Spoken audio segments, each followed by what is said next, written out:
Good morning. I'm back. Good morning, good morning, good morning. And Mod 148, I was going to send you a message yesterday and then I went to sleep, okay? Brett Michaels will be here on October 3rd, girl. Come on, look, come on to Spokane and pay me a visit. Brett Michaels will be here. I was going to send you a message yesterday. Thank you for coming in. Good morning, Stephanie Louise. Good morning, Mari Mari. Wisco Gal. Christoph, my Drea. Texas girl. Good morning. And guys, I got to read Amber's community post that she put up. I was in tears. Good morning, Island Girl. Dreamsicle. I have to go back and finish your live with Ann yesterday because I was halfway asleep. But I had to catch up on my sleep yesterday. Um, I will go back and listen, but you guys look so happy together. Let's see. Marty, my sweetie. I needed to check in with you too to check on my girl. Let's see who else we have. Well, both of my girls, really. Marcia E, good morning. Uh, Wendy's front yard, good morning. Dreamer, good morning. And Amber, good morning, good morning, good morning.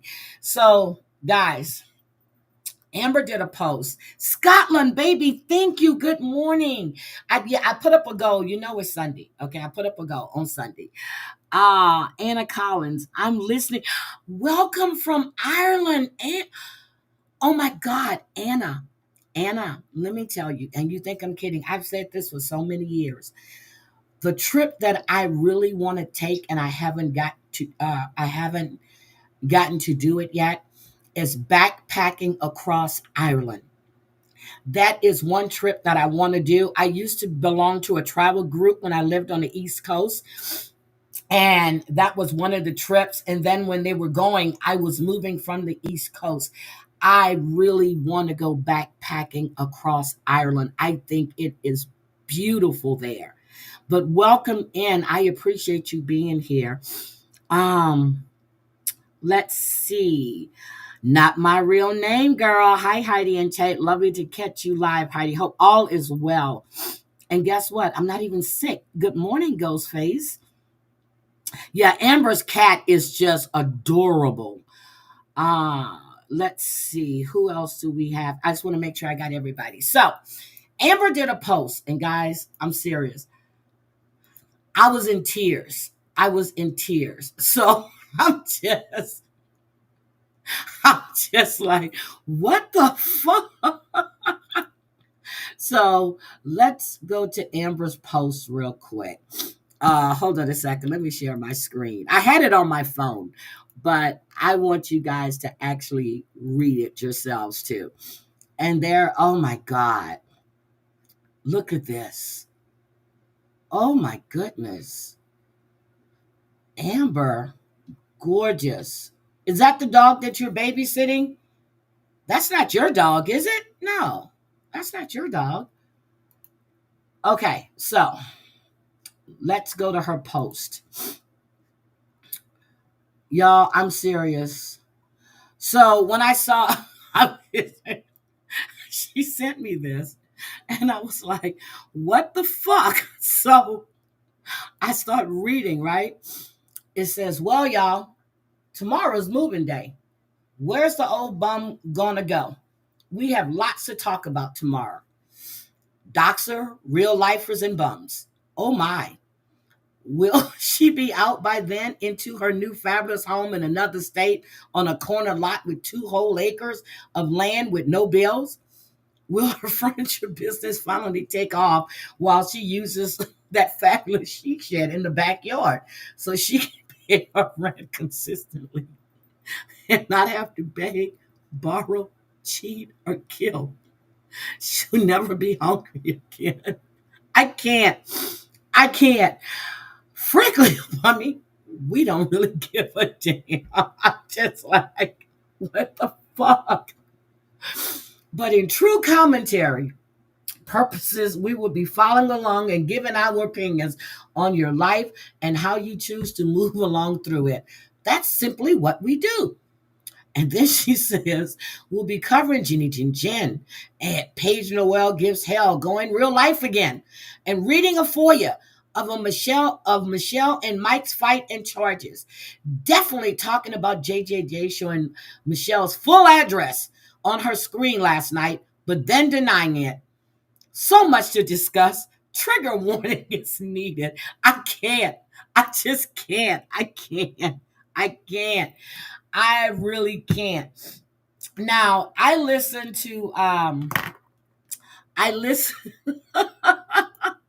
Hi Christoph fan always. Good morning. I listened to Texas girl or Amber had posted Flavor's link for her Rumble. So I went and I listened to it and I haven't finished it. When I heard that someone reached out to Michelle's boyfriend, ex-boyfriend, whoever the fuck he is, my thing was, for what? For what? The man is not on YouTube. For what? And that's what I don't like, when people reach out to other people's family members, but when they do it, when it's done to them, they don't like it. Why are you reaching out to other people's family members when they're not on YouTube? They are not responsible for what someone else is doing on this app. They're not responsible. I saw that, Drea. Did Michael go on a cruise? Did Michael go on a cruise? I didn't know Michael went on a cruise. They are not responsible for what somebody else does on this app. And what the fuck are they going to do? They're adults. Now, when somebody's family member curse you the fuck out and tell you to go sit on a dick and spin, then what you going to do? Oh, they were so rude to me. Leave people's fucking family members alone. Leave their boyfriends, their husbands, whoever. Leave them a fucking alone. But if you do it to other people and they do it to you, don't play fucking victim. Don't play victim. Oh, Michael went. Oh, what cruise was he on?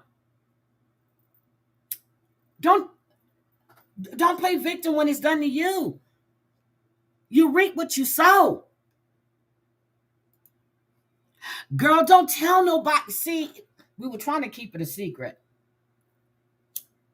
That's been going on for a couple of years now, but we were trying to keep it a secret. That's why I didn't put him on camera or anything, because I didn't want people to come at him.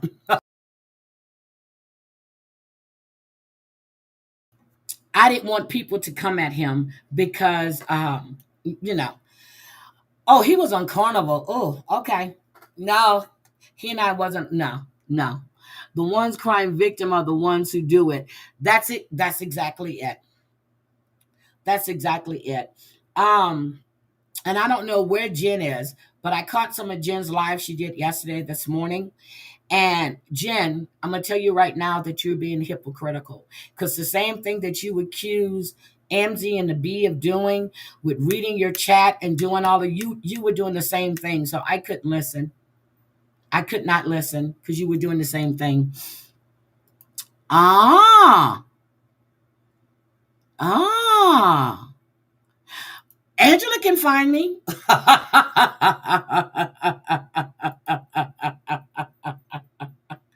Hi, Robin Hood. Big Bird can find me. I'm not scared of her. But no, I wouldn't be caught dead on a cruise with Michael at all.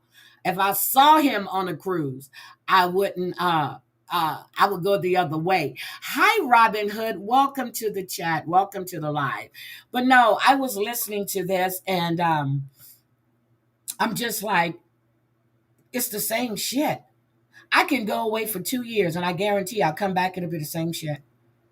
Why are you reaching out to people's family members? Why are you talking on people's or threatening to reach out on people's family members? I was listening to Ann yesterday when she was talking about Maria mentioning, I guess, what Kendra's girls' names. Um, but then you have a fit if somebody mentions your husband's or your daughter or your son's name. That doesn't make sense to me. It just doesn't. It doesn't make sense to me. And for somebody that's always saying, mind your business, but again, you're in everybody's business. Everybody's business. Dirty bird. Yeah, I heard about that, Chantel. Somebody sent me a message and said she was damn near desperate, I guess, a week or so ago, online begging for galaxies, and it was another one she was begging for. I just don't get it. I don't get it. But anyway, that divorce is still going on. I see Pedro has a new girlfriend. Rumor is Rob and Sophie are back together again, and I doubt that seriously. I have to catch up and do Platteville. I'm going to schedule Platteville. I might do Platteville tomorrow because I'm going to be a week behind. So I might cover Platteville tomorrow. But tomorrow is Labor Day, and I know everybody's barbecuing and having a good time. So I don't know if I'll do a live or do an upload. But I'm going to definitely have to cover Platteville tomorrow. I need to get with Debbie to see how we're going to do this week coming up because I did get a chance to watch Miami and the OC. I did get a chance to watch those. And I saw Monday morning, I actually saw the tell-all with Sookie and the cast from The Hunt for Love. Hell no, I'm not going to read Christine's book. I'm not buying no book from Christine. And I know everybody was saying they're reading it. Heidi was gone, so I haven't really been on YouTube. Oh, Drea, I miss you. I really do. Because you haven't sent me nothing on TikTok, just like I haven't sent you anything. Wait a minute. Who was Benny with? Angela? Benny and Angela are really good friends. Benny and Angela are really good friends.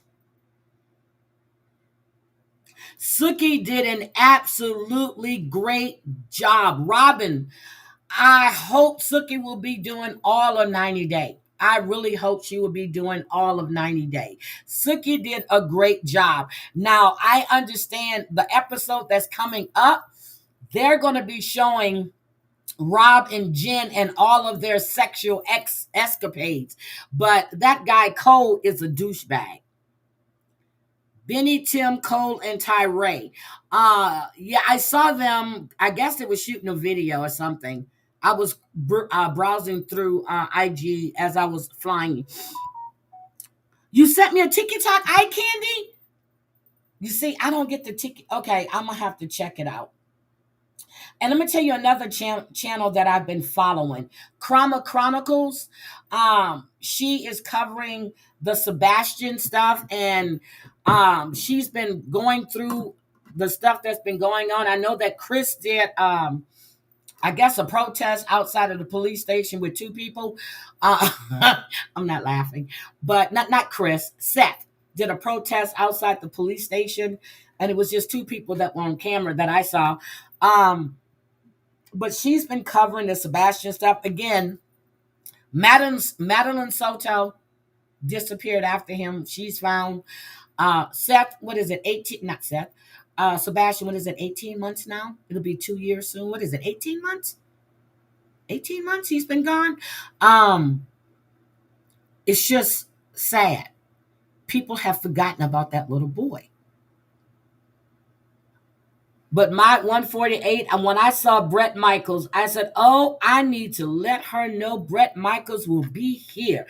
And you know what, my 148? I think I'm going to go see Brett Michaels. I'm going to get up and close with him.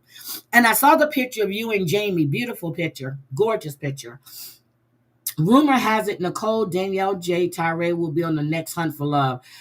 Girl, Tyree is a joke. He's a joke. Nicole who? Nicole that was with Asmund, whatever his name is. Yeah, that's a joke. Now that one, yeah, that's a joke. Okay, so I don't know if you guys have watched the Spike Lee documentary about Katrina, Come Hell or High Water. If you haven't watched it, you need to. When I popped into Amber's the other day, she and Texas Girl were talking about it. And to me, it was when I watched the first episode, then half the second episode, I had to stop. But I watched all three. Let me see. What did she say? Oh, those are fighting. I know. I'm going to get close to Brett, baby. I shared a link to listen to Ozzy's audiobook for free for anyone interested. It was okay. Okay, Mod 148. I'm going to do that. He's a registered, wait a minute, a few months ago. Who's a registered sex offender? Wait a minute, wait a minute. Okay, who's a registered sex offender? At Christoph. Let me go back up. Christoph. Who is a registered sex offender?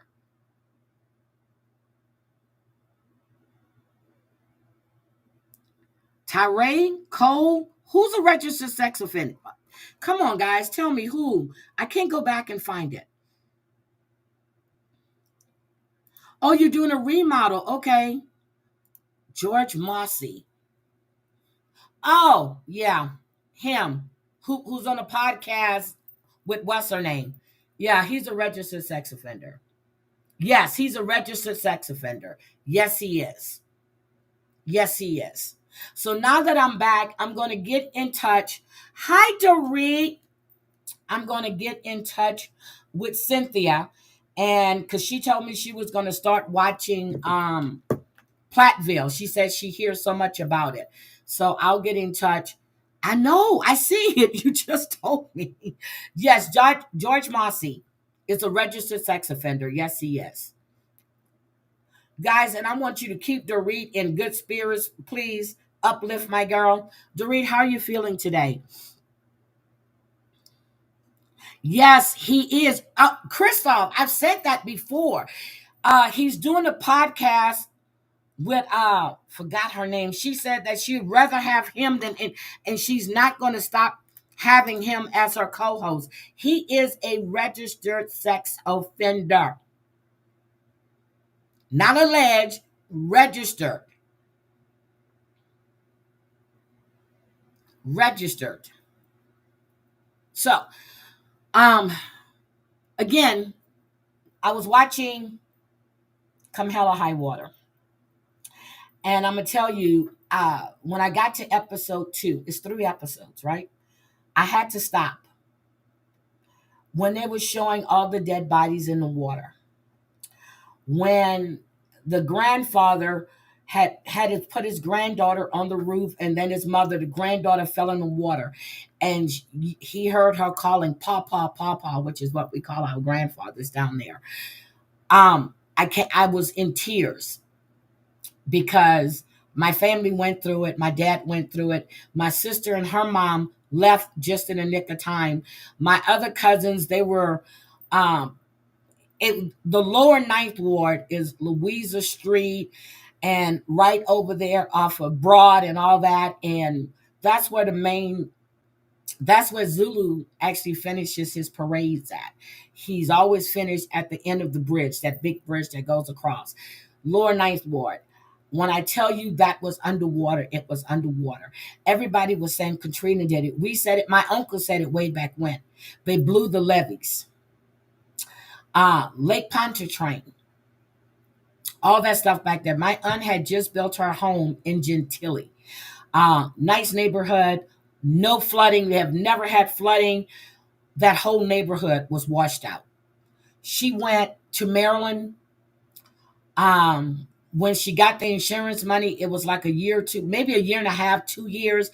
She rebuilt her house in Gentilly and sold it. When she came for my grandmother's funeral, she flew in the day before, you know, went view. Funeral was the next day.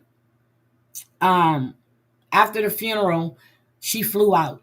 She cannot be in Louisiana. She cannot be in that area. It gets her anxiety really, really bad.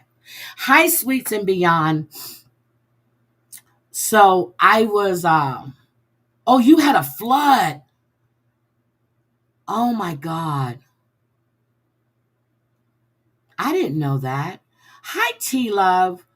So when I'm watching the documentary and when it was showing the old lady that was in the wheelchair that was covered up, what they're forgetting to tell you is, which they did show, one nursing home where 30 something people had died. It was several nursing homes where these people were abandoned.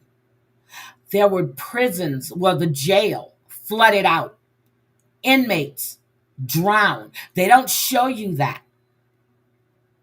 Magazine Street is where my aunt lived. That's Old Town New Orleans with the cobblestone streets and everything. They didn't flood. The big cemetery that you saw the guy going into, that's off of Magazine Street. And those houses there are just gorgeous. My aunt used to live there, and I used to love going to her home. Um, they were showing you the Hilton, and same place that the Real Housewives of Orange County was at, how the windows blew out of there.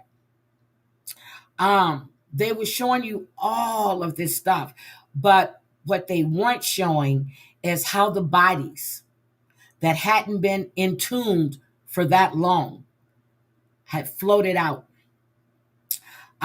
There were some of these bodies that were in the water. When they got them, they found out that they had already been embalmed. So they had to wait. My aunt is one of the people that floated up, but that was for another hurricane, and that was in Gonzales.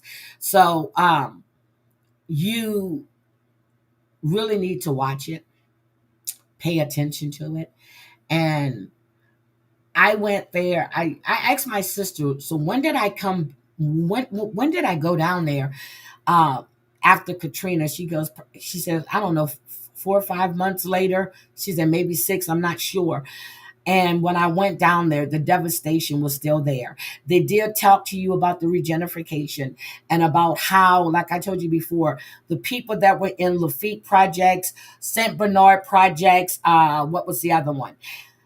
They took over that stuff. They knocked all those homes down, built all of these pay by income housing. So the people, and they weren't lying, the people that were there paying $650 or $450, rent double. Rent got into the 1600s, 1500s. They can't afford that.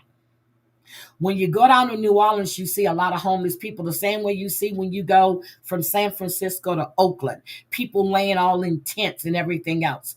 What they did show, and I'm happy they showed, was the National Guard down there with their guns and everything. And it took that lieutenant colonel to come in there and tell them to put your fucking weapons away. They were showing the black people on TV looting, but they weren't showing the white people looting. These people needed food, they needed water, they needed diapers for their kids. They were actually holding them at the Superdome. My sister's fiance, he's going to come up probably tomorrow. His family was there. He said when he got up that morning after Katrina, he said, there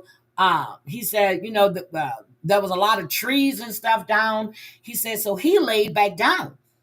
He said when he got up again, he said, he woke up and everything was flooded. Couldn't see his car, couldn't see nothing. He said, but he heard, and his dad heard, boom. That tells me you blew the levees. You blew the levees. It wasn't Katrina that did that devastation. They blew the levees to keep the water and to be out of the white neighborhoods. It's the truth. They blew the levees, okay? When I was little, we went through Betsy in 69. Betsy was bad. That was a 3 or 4. Then we had Camille. Then there is Katrina with the devastation. But then there was Rita that hit Lake Charles that totally fucked them up. When you see windows being blown out of the Golden Nugget, these big old glass windows and doors, that's bad. We went through Harvey and Ike in Houston.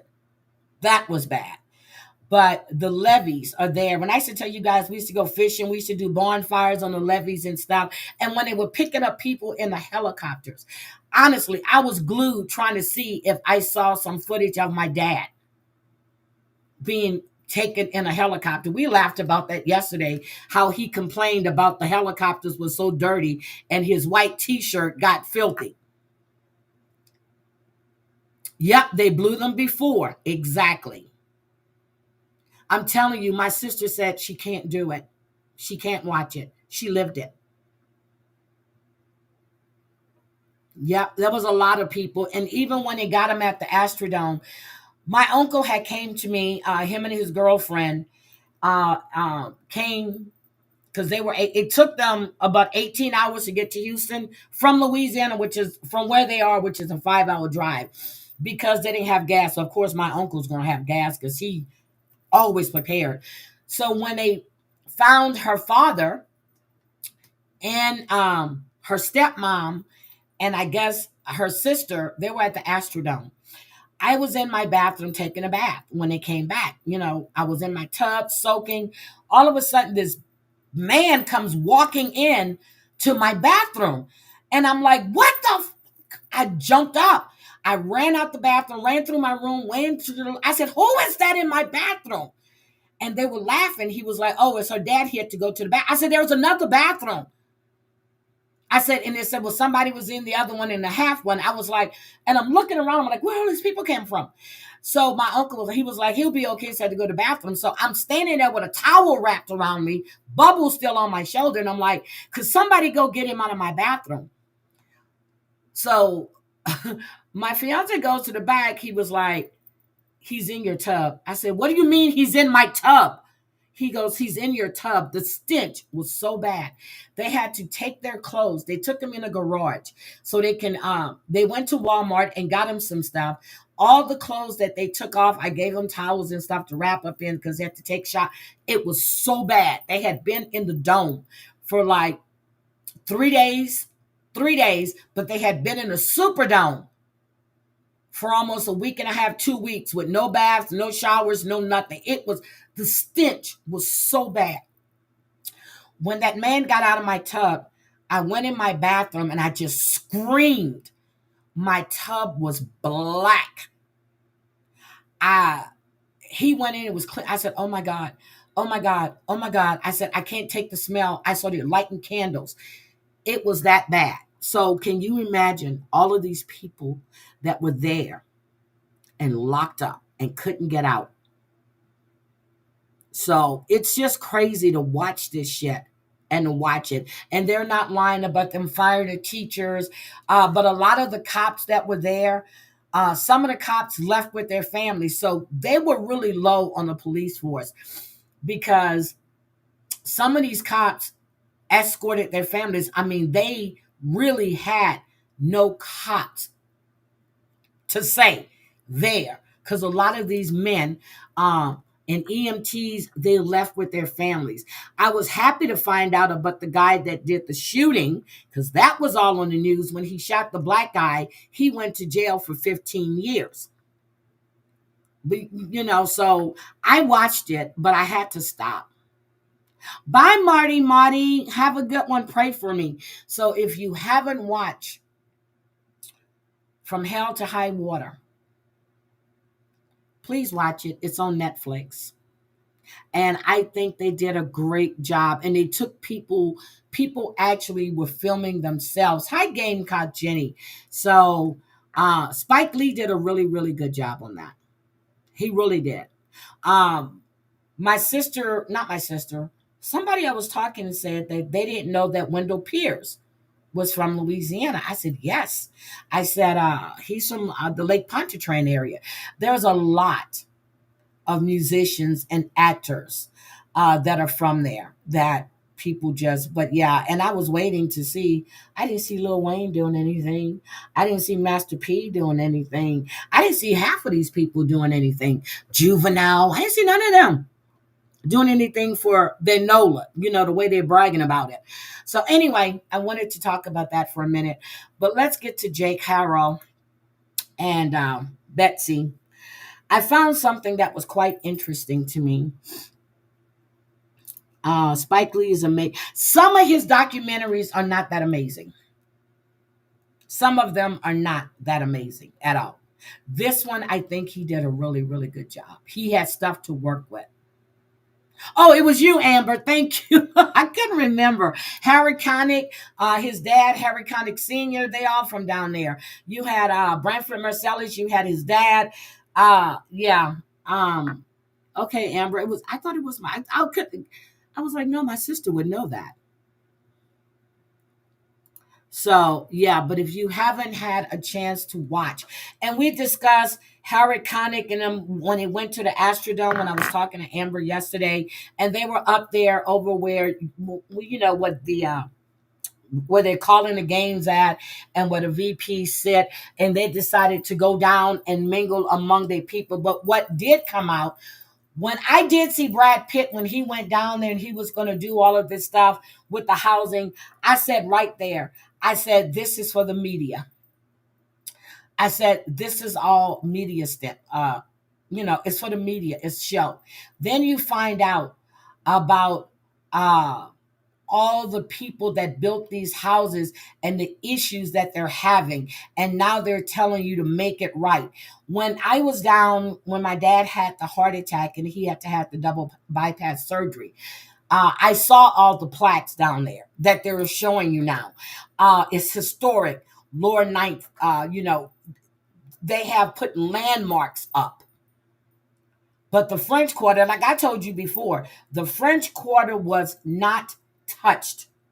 The French Quarter did not flood at all. And it was a joke. And they were like, well, shit, that's where all the sinners hang out. But the French Quarters did not flood at all. At all. Did not flood.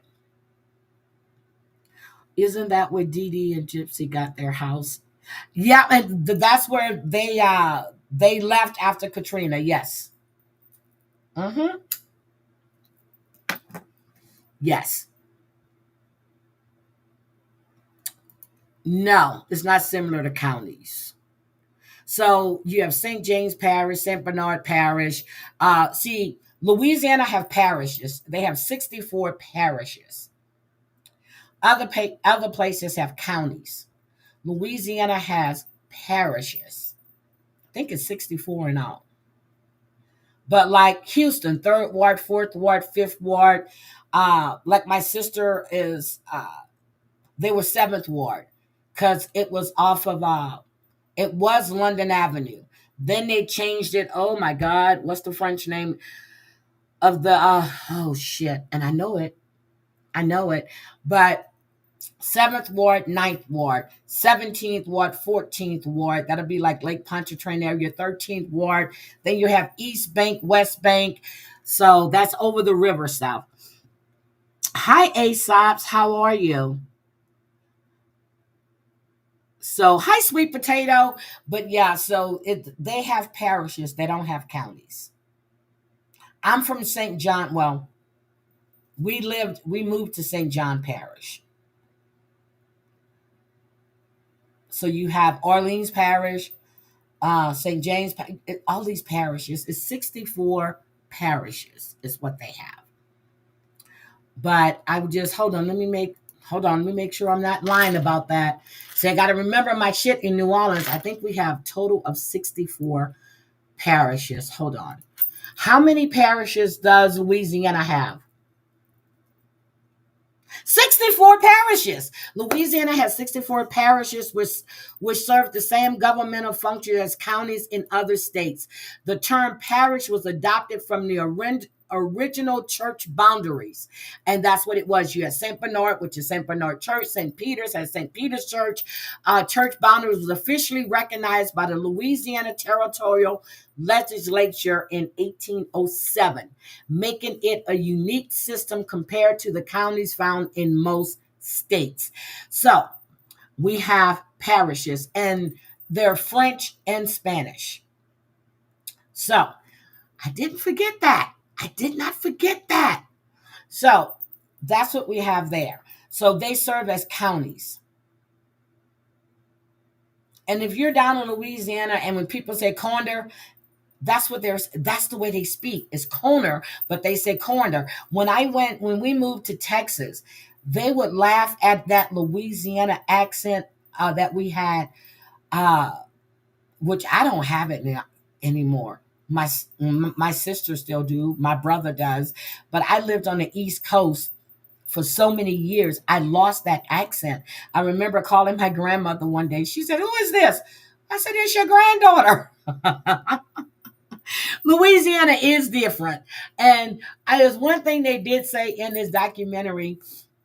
If it wasn't for New Orleans, Louisiana wouldn't be shit. I'm trying to keep figuring out why Baton Rouge is the fucking capital. Ain't nothing going on in Baton Rouge. Nothing going on there. Okay? Everybody. Louisiana. Essence. Jazz. Mardi Gras. Come on now. Come on. There's so many. The Oyster Fest. They have all kind of damn shit. They have festivals for every goddamn thing. Parades for everything. So it's part of the history of Louisiana. And people, but it's just a beautiful place to be. And when they say there's a mixture of Caribbean and French, and you got to remember, Louisiana was colonized by the French and the Spanish. Got to remember that. Got to remember that. If you don't know your history for Louisiana, please go look it up.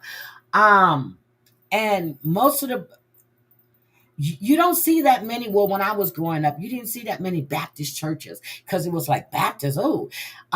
Everything down there was Catholic.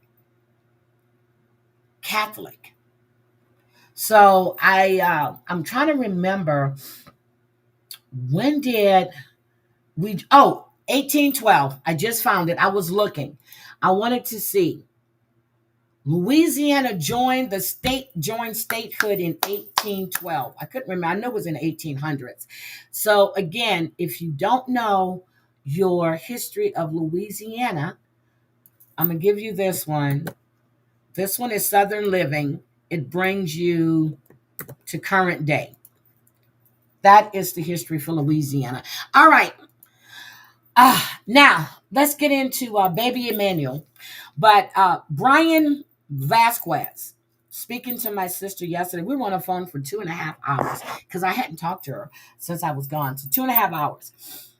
They found Bryan Vasquez in the pond, or in the little, whatever you want to call it, behind his house. There were 2 alligators in there, and they were trying to get the alligators out, but they got the young boy's body out of there. Now, he was behind his house in the water. They took the mother's cell phone and everything else. Come to find out that the mother has had lots of charges for beating Bryan.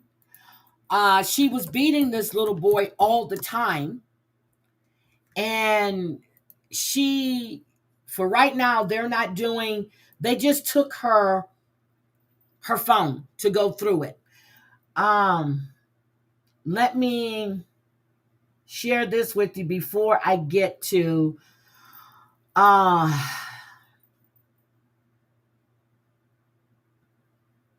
matter of fact, hold on. So it's been 20 years since Hurricane Katrina on the 29th. And that's why I wanted, but let me just show you this real quick, and then I'm going to get into some other stuff. Y'all got to forgive me. I'm not too organized this morning. I'm trying to get my shit together right about now. Gulfport saw major devastation in the days following Hurricane Katrina. Parker Boyd takes us through the aftermath and what led to the success of the port of Gulfport today. Margaret Heidel has lived on 41st Street in Gulfport for over 70 years. 20 years ago, Hurricane Katrina's surge slammed into her home as well as her neighbors' homes. I didn't want her. I wanted to show you this shit. He says the port has invested billions of dollars to rebuild, expand, and fortify against storms. That includes new drainage systems and flood walls. So they're trying to do this now. But this was done by the Army Corps of Engineers way back when. And they still don't have it right. Still don't have it right. So I wanted to show you guys that they're still rebuilding. Parts of New Orleans is still not done, especially the lower Ninth Ward. When you go there, and if you're from there and you see it is not the same. It's just horrible.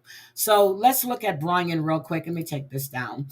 Let's look at Bryan real quick, and then we're going to get to baby Emanuel. This young man deserves more, but they did take the mother's phone. It's 20 years. 20 years. It was August 29th of 2005. Katrina.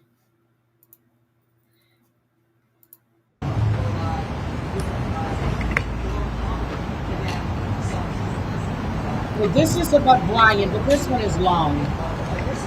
I don't want to. I don't like her. Information, and we all wanted to be sure everybody was able to get the information at the same time. The coroner has determined that 12-year-old Bryan Vasquez died from blunt force due to an alligator and then subsequently drowned. We know that these are difficult outcomes, and we still have quite Yes, they are a grieving community and a grieving family. Did you hear that? Blunt force from an alligator. So what an alligator does is, they'll snatch you. But they won't eat you right then and there because they don't really like fresh blood. No matter what people tell you, they like fresh blood. They don't. They don't. They don't. This investigation does continue. However, this afternoon, I did formally request that the Department of Wildlife and Fisheries eradicate nuisance alligators. That will begin this afternoon. And so we want the community in the Michoud neighborhood to be aware that we will have hunters in that body of water eradicating these nuisance alligators.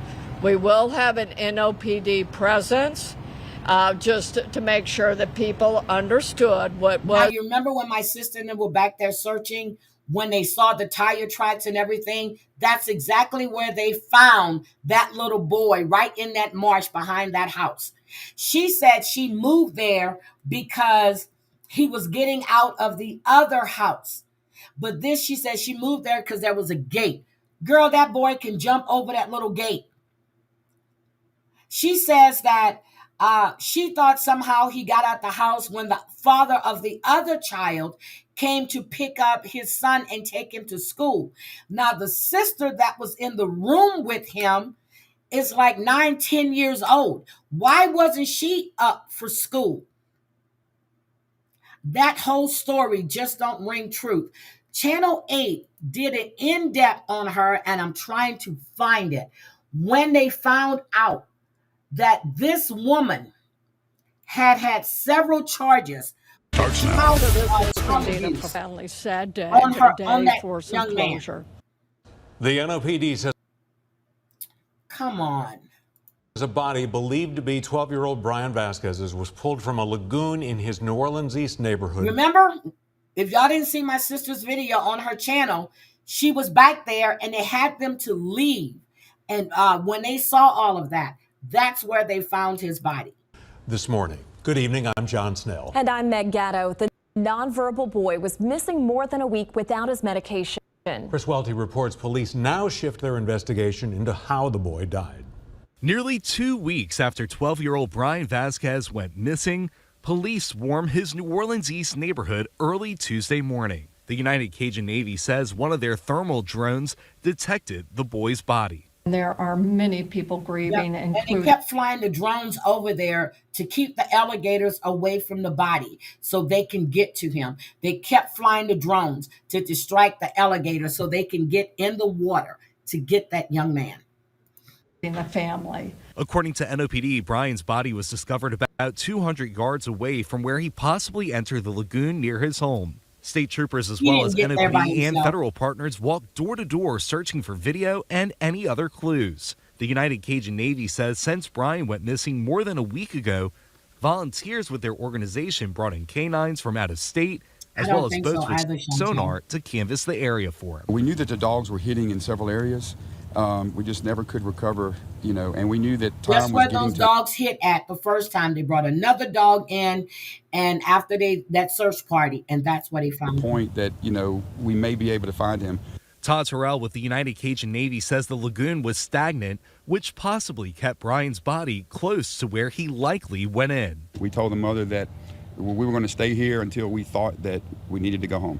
NOPD acknowledges the pain the community is feeling, but says this case is not closed. Chief Ann Kirkpatrick says Bryan's death is unclassified, and investigators cannot rule out foul play. Okay, that's We're my looking sister. at everyone's situation, their history, their backgrounds, and everything. Oh, I'm based sorry, on what guys, we've hold been on. told.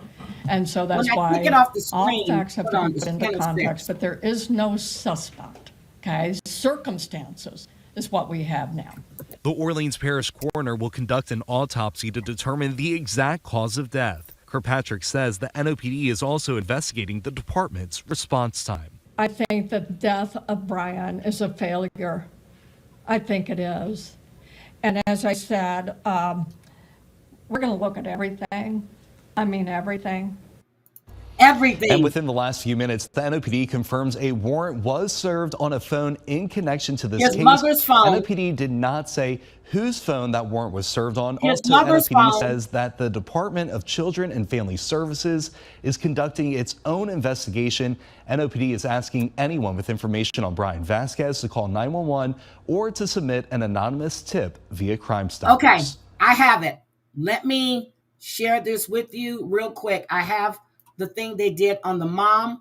Let me stop this and let me share this with you. My sister just got out of church and she texted me, "Hi, Flower Power. I need to call you after I get off of here." We have also some new documents today about the mother's criminal history. WGSU investigative reporter Aubrey Killian been digging through the arrest records. What have you uncovered? Hey, Gina Sulla. So I spent the day at criminal court today, and a warning, the details in the documents, they're pretty graphic. So court records reveal that Hilda Vasquez was convicted of cruelty to Bryan. She regained custody to her son despite documentation of very severe injury sustained. This is Hilda Vasquez mugshot. Records show in 2013 a 3-month-old baby was abused. According to the documents, that baby is her son Bryan. She and her boyfriend were watching TV and her son began to scream as if someone was squeezing him. She stated he was vomiting blood and milk and stopped breathing, so she called an ambulance. Court records show multiple injuries, including a punctured lung, retinal hemorrhages to the left eye, fractures to both legs with outward deformation at the ankles, and a skull fracture with swelling. According to the records, these were injuries caused by Hilda. The diagnosis, child abuse. Do we think she's the one that caused his most of his stuff? This is crazy. According to the records, the mom did not explain how the injuries occurred. One court record stated supervised visits would be in the best interests, recommending the following schedule: 1-hour-long visits in the jail 3 times per week. Each visit supervised not only by deputies working in the jail, but also by a DCFS social worker. But that all changed. Records show she was given probation. Then in 2017, she was arrested for violation of probation. It's one more factor. It's just one more part of this investigation that the New Orleans Police Department and other agencies will look into. I'm sure they will dig deeper into the court record. I'm sure they will dig deeper in working with the Department of Children and Family Services. Quite certain there's information in there that's going to be confidential, that the general public may not be aware of. So we have to let this investigation move forward and unfold, and know that everyone involved wants to know how this happened, and they want to prevent it from happening again.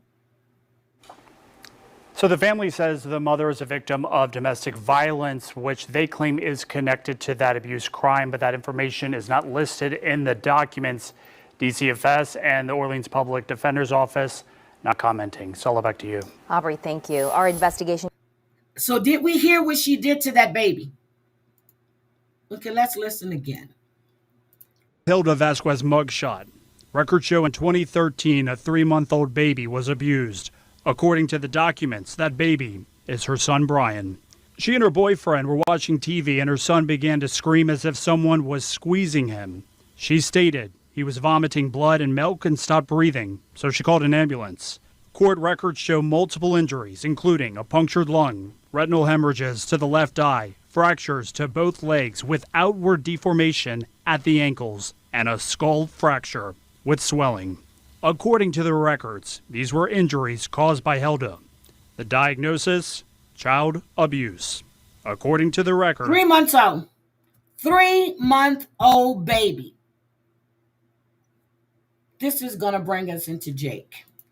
the mom did not explain how the injuries occurred.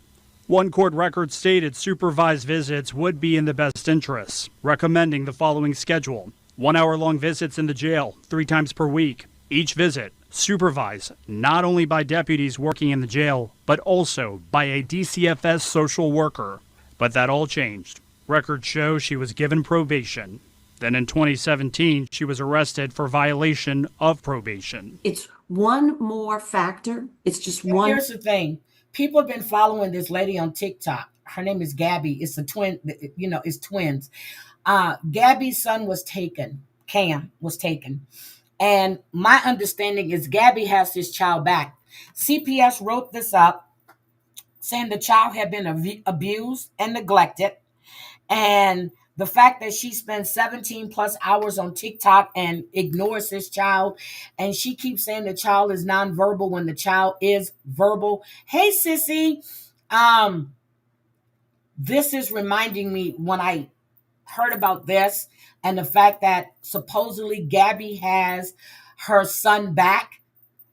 I thought about Bryan. I really did. Something's going to happen to that little boy. And my understanding is the judge gave Cam back yesterday. And I'm like, well, Friday, I'm like, this is crazy shit. CPS wrote it up saying the child is being abused physically and emotionally. And the judge gave this child back to the psychotic woman. It's crazy. One more part of this investigation that the New Orleans Police Department and other agencies will look into. I'm sure they will dig deeper into the court record. I'm sure they will dig deeper in working with the Department of Children and Family Services. Quite certain there's information in there that's going to be confidential. CPS said he was abused. They wrote it up. I read the paperwork. It's all over TikTok. It's all over YouTube. CPS wrote it up. So, okay, the judge says he's not being abused. So when something happens to that little boy, make sure that same judge is held accountable. That the general public may not be aware of.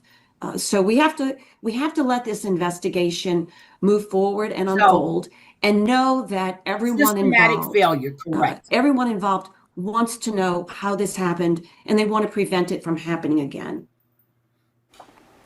So the family says the mother is a victim of domestic violence. Well, you're a victim of domestic violence, just like Rebecca Haro is now saying she's a victim of domestic violence. But you let that man kill your son. We're going to get into Jake and Rebecca.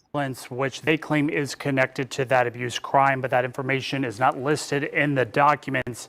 DCFS and the Orleans Public Defender's Office not commenting. Sola, back to you. So, Aubrey, thank you. Yes, when Kirkpatrick said they're looking into everything, they are looking into everything. Every single thing. Let's look at Rebecca and Jake Haro. So I posted the video where they were out there and they had Jake out there off the highway searching for Emanuel. Now, here's the thing. When I first saw it, I said, I think they're doing it on purpose. They're putting him out there so they can tell Rebecca, hey, look, Jake is turning on you. Jake is showing them so she can start talking. Okay? So she can start talking. They're saying that Jake supposedly confessed and said he accidentally killed him and they buried him. Haven't seen any proof of that, but that's what's been going around on TikTok. And then I saw something about that on YouTube too. Don't know. Ashley has an interesting thing, and I saw this. In Orange County, California, and author of the Book of Murder, A Prosecutor's Journey Through Love and Death, Matt Murphy. Matt, you always know what's up when stories like this break. I mean, this is your neck of the woods, California, right there, Riverside County as well. Do the charges line up with what you're seeing so far? The early statistics, the early information, the early evidence that we know of, and suddenly these few charges that are starting to drib and drab out? Nope, they do, actually. This is a, look, no body case is one of the biggest misconceptions out there is that you cannot prosecute a case without a body. And there are jurisdictions in the United States where prosecutors even think that a jury will never come back. I've prosecuted 5 murder cases successfully with no bodies. So juries never want to give the benefit to the bad guy, to the killer, of successfully getting rid of human remains, especially when you're talking about a little boy like this. What's interesting is the 1109. That is that was a legislative evidence code that was enacted several years ago in the state of California that allows what's called propensity evidence. And because the dad had a previous conviction for this, I can tell you right now, they provided notice to that. That evidence is coming in. The defense is going to fight it tooth and nail. Oh, he's segregated. He's in a red jumper. He's segregated from the other prisoners. So in California, I found this out. They have different colored jumpers for different things. He's in red, which means he's segregated. He's not in general population because of the crime. The court's going to allow it. It will be upheld on appeal. And that's incredibly powerful corroborative evidence concerning Jake Haro. And that is good. But I'll tell you another thing. They have forensically gone through every device, every phone. I guarantee everything that they were able to seize from the Haros. And there is certainly evidence that we have not heard yet. And remember, there are ethical constraints on the prosecution regarding what they can release publicly, especially on a case like this. And one of the things I just wanted to point out, everybody's been referring to the jumpsuit as an orange jumpsuit, and I think you said orangey red. He talks the about color of the jumpsuit in Southern California is actually very significant. That's a red jumpsuit, which indicates that he's what's known as a total SEP. In custody, he's been separated from all their prisoners. So when I saw him out here and I posted that video, I'm like, I thought their jumpsuits were orange. And I went and looked it up. When I listened to this morning, I was like, oh my God, they're talking about it. He is segregated. Because of the notoriety of this case and out of fear that he is probably at risk of assault by other inmates. He should be. Just his background alone would put him high on the list of assault because other prisoners in general population will often retaliate against people that hurt kids. They need to. Total SEP, S-E-P, right? Total SEP, as in total separation. Wow. Right. That's interesting. I didn't realize that the bright red is significant. Yep. When I saw that, I always learn something from you, Matt. Filing a false police report, that is one of the new charges against Jake Haro. But I just feel like a lot more charges are coming down the pike. Can you go over what he's facing now and what you think he may face in the future, as well as what Rebecca may face in the future? I want you to listen to this, and I think this is fucked up.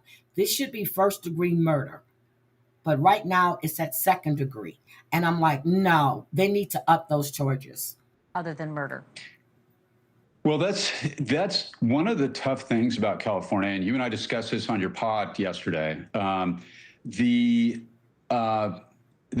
second-degree murder, which is what this is in the state of California, you get a parole hearing in 12 years. Filing a false police report is something all the That's lies right, that Dre. I she had the certainly lobby. told the An eye police, for an and eye, a probably tooth for a he, tooth. we don't know exactly what he said in his interview, but that is the type of thing that, you know, it can add maybe a little bit of time, but you're still talking about a misdemeanor. So even if the court were to sentence what's called full consec, you're only talking about an additional 12 months. So it really doesn't add much. And I think that they are somewhat limited here, especially without human remains, because we don't know the exact circumstances of the death, at least publicly yet. Sadly, actually, the answer to your question is not very much. I don't see a whole lot in the way of additional charges. I mean, they could theoretically go for a conspiracy, but that's going to And do I'm what's thinking called that too, 654 in the Aesop. But state we of know that little California, boy is dead. or merge into the murder. Conspiracy to commit murder and murder are going to have the same sentence in California. So the court would only be able to sentence on the greater, which would be the murder itself. I doubt that this was planned baby deaths, and I've prosecuted several baby death murders over the course of my career as well. And they're almost always rash, emotional decisions when the kid poops after clean diapers or breaks something. You see these really... This is a 7-month-old baby. He couldn't have broke anything. Maybe poop. Maybe screaming and crying because he's in pain. Because I know this little boy had been being abused, just like his sister was. And God knows what happened to the other kids. And I still don't understand why CPS wasn't in their life every day, popping up, going to, I still don't understand that. Emotional, brash decisions. So you're not going to get a first-degree murder out of this. And unless there's some sort of torture allegation, there really is not going to be much more. Maybe if they find the body, no, we don't know what anybody said. The fact that they're on the side of the road is, of course, significant because the Riverside County Sheriffs and the DA's office that are very good at this, they know what they're doing on these cases. They certainly have some additional evidence, whether that's from the cell phones, statements of Mr. Haro. At this point, we just don't know, and we might not know for a while. I'm sure that baby suffered all along. That made them feel confident enough to and pull the how trigger, are so to you? speak, and charge them both with murder. I noticed here on Jake's booking sheet, it's been updated to include 2 weapons charges and That's willful Pacific Coast harm of a Highway, child, isn't it, but he hasn't been Flower formally charged with that, so we'll be watching to see what happens with that. I'm really interested to hear what you think about Rebecca's little jailhouse interview suggesting we should all be out there Susan Smithing, watching for her babies. Is that going to come back to haunt her? And I've only got about 30 seconds, but like, how dumb was that? 100% it's going to come back and haunt her because at some point she's going to blame him. I guarantee it. Yep. I absolutely guarantee it. And so that jailhouse interview, I don't somewhere think he behind went the to a scenes here, doctor. actually, there's a lawyer who Fight like a girl. That's what I said. I don't believe this young child went to a doctor because if he would have gone to a pediatrician, they would have noticed the signs of abuse. Not one picture, Drea, showed this little boy happy, smiling. His eyes were dead. He was like scared to death. Every picture I showed that one day showed nothing about him being a happy, happy baby like they described. Bullshit. That child was terrified. probably today getting assigned to that case that is pulling their hair out because of that stupid jailhouse interview. That absolutely is going to come around and bite her. And and it's going to, some poor lawyer is going to have to try to dig her out of that mess. And I don't think they're going to succeed. Matt Murphy, always good to have you. Thank you so much for this. So appreciate it. So I wanted to happy to be here as guys always. That she's an idiot. She's an idiot. An idiot. So here's the hold on, let me show you this one. Hold on. So supposedly their lawyer, so I guess they have another lawyer. And I didn't see this one yet, so let me just. They're closer to Palm Springs, which is far away from Pacific Coast. Okay, just thought I'd ask. I wasn't sure because all that dead shit looked like the shit we used to travel when we of murdering their 7-month-old son will face a judge in California. Jake and Rebecca Haro, arrested on Friday at their home in Riverside County, are now likely facing charges of felony murder and malice. Those charges haven't been officially filed yet, however. The baby boy, Emanuel Haro, missing now for nearly 2 weeks, is presumed dead, according to police. At first, his mother had claimed a man attacked her outside of a store Yep, while that she black was eye changing was Emanuel's old. diaper Everybody knew and then that. knocked her unconscious. I was gonna get the diaper No and somebody said, medical "Hola," record ASAP. and I didn't see nothing since. I woke up right here on the floor. She woke up on the floor. Okay. And I didn't see Emanuel. Whoever took my son, please return him. Listen to this. We just want him back. We won't do anything to you. We just give us our son. Just keep him safe. Don't hurt him. Make sure you feed him. Change him. Listen to this. Make sure you feed him. Change him. Not a tear. Please. Emanuel's father joining police in the search on Sunday, but so far no sign of Emanuel. People in the community shaken by this news, and that the when parents I said he wasn't doing anything, look, I want you to see this. I'm going to pause it. He's not pointing. He's just standing there. He's not walking around. He's not doing anything. That's telling me this was staged. And that's what I'm thinking, because if you watch that video, did anybody see him pointing at did anybody see him walking around and looking or moving his foot through the grass? I didn't see any of that. I think they did this to show Rebecca, oh, look, he's going to rat on you. I think they did it to rattle her because they want her to turn on him. That's what I think. The community shaken by this news, and that the parents are now suspects. Joining us now, trial attorney and Northwestern law professor Andrew Stoltman. What a tragic and horrible case this is, now knowing that police believe this little boy did not survive whatever he endured. What evidentiary details will likely be part of this initial court appearance today? Probably not too much today is going to be laid out. I think at a minimum right now they have inconsistent statements by the parents, stuff that really just doesn't make a lot of sense. The police, of course, are still actively looking for the body. That will reveal a whole heck of a lot with respect to what happened to this poor soul. But what a tragic case all the way around. When you see those interviews from the parents. Mob Rat Exposed. I saw you were live this morning. When I got up, I'm going to go back and watch the video. So don't take it down, because you do videos and take them down. Good morning. It's nice to see you. Good morning. Good morning. Good morning. It's just disgusting. It's repugnant. It's so sad. And I'm wondering, Andrew, if those pleas for help from the public to find Emanuel, the statements from the parents, may come back to haunt them in court. Oh, absolutely. Look, California has a moratorium on the death penalty, but these are the sorts of cases where you impose it. You have a child, you have the parents lying with the crocodile tears.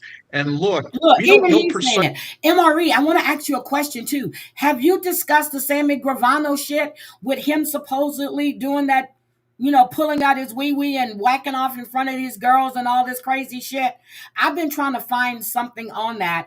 I heard several people talking about it, but I haven't been able to find, except for what they're saying, precisely what happened. But what we do know is the father has a 2018 conviction for wanton and willful cruelty to a child.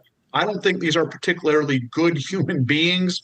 I think they're going to try real hard to find that body. I think the body will tell us so much more with respect to what happened. It makes you wonder why this child was in their custody to begin with, certainly the father with that kind of criminal background. I'm wondering, with that criminal past and what we know about that now, is that enough for probable cause in a case like this? Don't think it is. I think we are still seeing a really active investigation. I know the police are looking at as many video surveillance camera angles as they can. The mother has. Does that look like a happy baby to you? Look at his eyes.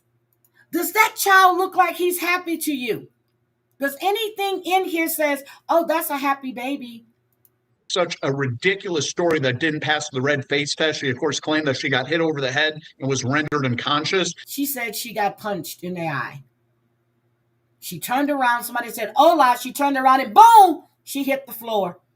Meaning her husband punched her in the fucking face at the house. Good news is now most of these businesses have video cameras. There are Ring cameras, possible cell phone video. They are still very clearly piecing this case together. I'll tell you one other thing, too. I think that the police, by charging both of them, are hoping that one parent flips and provides testimony against the other parent. It's a real common tactic that prosecutors and police use. I think that's what we're seeing here. I don't think you're going to find a lot of sympathy for either parent, but in this case, Andrew, the mother has a black eye. If she is the victim of domestic violence and was coerced somehow to say certain things, how does that play in court? Absolutely. And if I'm her defense attorney, that's likely the angle that I am pursuing. She's going to portray herself as a victim. She's going to blame the husband, and we don't know what happened. I'm blaming you as well. You are the mother. Your job is to protect your child. I don't care about that man. You get your kids and you get the fuck out. You know his history. You know what he did. And if he was abusing this baby and those other kids, you had a responsibility as the mother to protect those children. Sorry, not sorry. But police will be very interested in hearing what they both have to say. I have a feeling, if you put a gun to my head, that would be my guess with respect to what's going to happen. And, we'll see. Yeah, what a tragic case. Andrew Stoltman, thank you for your time on this one. Also, thank you for watching. Subscribe below and download our new. Now, we've heard everything about this baby, this 11-year-old girl that gave birth. And I now have an update saying any of this, okay? I'm thinking that the daddy, stepdaddy, whatever he is, impregnated this child. Something was going on. 11 years old, you gave birth. You don't know your child is pregnant. 11 years old. The grandmother was arrested. On the case regarding an 11-year-old in Muskogee who gave birth earlier this month. Nobody, not even the neighbors. They say things, but they don't know what was going on. I'm Isabel Flores with 2 News Oklahoma. You just heard from the 11-year-old's grandmother, Michelle Justice, who we spoke to in an exclusive interview last week. She has just been placed under arrest for child neglect. This comes after it was found through a paternity test that the 11-year-old's stepfather was found to have a 99%. Damn, I was right. I didn't even see this. Oh my God, I'm sorry. I didn't mean to scream. I didn't even see this. When I said this child gave birth at home and the mothers, and nobody knew. I said the stepdaddy or the daddy impregnated that damn girl. Oh my God. Oh my God. Oh my God. The stepdad is the baby's father. DNA match to the baby she birthed. I live next door. I have witnessed them go back and forth to their mama's house across the street. She has provided for their needs because they have no running water for the last 2 or 3 years. Last week, I spoke with a neighbor who lives next to the house the 11-year-old and her siblings were removed from. She believes the entire family knew what was happening. The child's stepfather, Dustin Walker, and her mother, Cherie Walker, were also arrested last week on child neglect charges, according to an affidavit filed in Muskogee County. Authorities say the parents failed to provide medical care for their 11-year-old daughter, who was 36 weeks pregnant and delivered inside the home. Both parents claimed they didn't know she was pregnant. The child had not seen a doctor in over a year.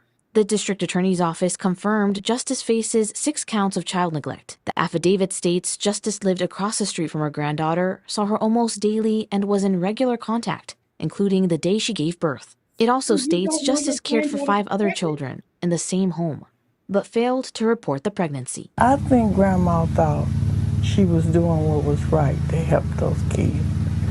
But what parent allows that? In Muskogee, Isabel Flores, 2 News, Oklahoma. So when I saw this, I was like, oh my God. I said, and I thought it was the daddy, but I said either the daddy or the stepdaddy. I didn't know who he was. I said, he impregnated that child. She impregnated. I knew it. I knew it. I knew it. There's no way you're not going to know your 11-year-old is pregnant. No way you're not going to know it. And now the grandmother who did the interview, from what was just said, she saw the child the day she gave birth. How do you not go to CPS, or how do you not go to the police and say, I believe my granddaughter is being sexually assaulted by her father or stepfather, but now we know it's the stepdad? Are you kidding me? These people are... New here at 5, a little girl was spotted walking the streets of West Hollywood. She was all by herself. Someone called 911, and now her father is under arrest. Our NBC4 Investigates team learned about it exclusively from the LA County Sheriff's Department. NBC4's Carmen Dickinson live in West Hollywood to explain what deputies found when they approached her. Karma. Sick ass people.